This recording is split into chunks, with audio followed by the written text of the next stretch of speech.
ভিডিঅ'টো শেষলৈকে চালে আপুনি গম পাব আমি ক'ত গৈ উপস্থিত হৈছোঁ। গুড মৰ্ণিং এণ্ড আসসালামু আলাইকুম, welcome to my page lost helper. ৰাতিপুৱাতে মই মোৰ গন্তব্যস্থানলৈ ওলাইছোঁ।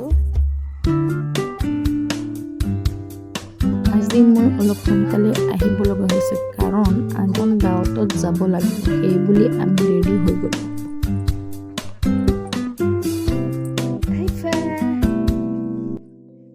ক'ত যা এতিয়া আমি ফুৰিবলৈ গৈ আছোঁ।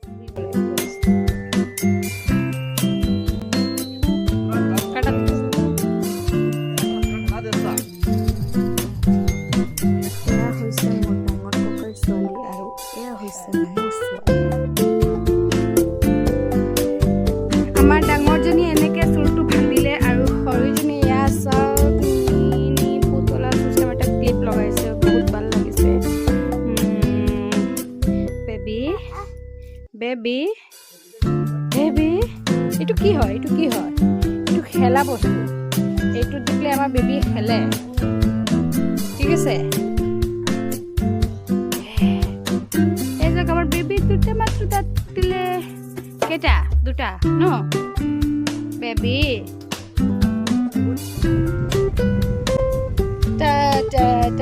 আমি এতিয়া গৈ আছো চবকে আৰু বাই বাই দি পেলাই আমি এতিয়া দাৱতত গৈ আছো।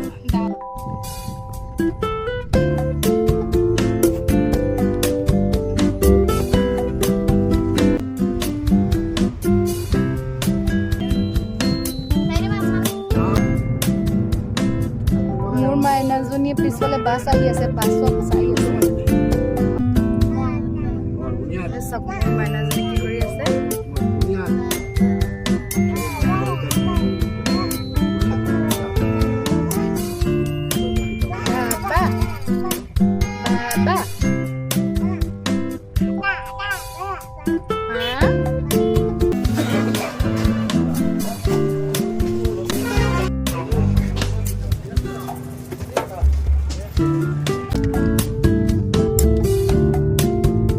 আমি দাৱতত গৈ আছো সঁচা, কিন্তু এই মুহূৰ্ততে মই এটা কথা ক'ম যে জীৱনত বহুত গাত প্ৰতিঘাত আহিব,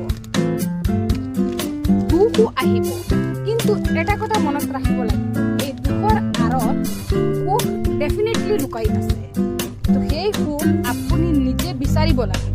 জীৱনত গাত প্ৰতিঘাতটো হাৰ নমনাকৈ আৰু এখোজ আগুৱাই গ'লেহে জীৱনৰ সাকসেসটো বিচাৰি পাব।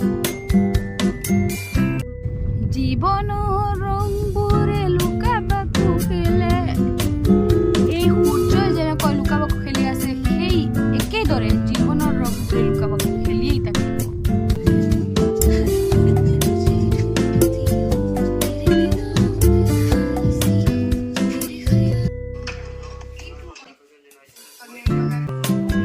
চাহ আহিছে, কি আজব এক কাণ্ড এসা। আমরা যাবে আমি হেও বা এয়া চাওক তৰাজনী কি কৰি আছে এসা। বাইক বহুত স্পীডত চলি আছে, কিন্তু তাৰ অৱস্থাটো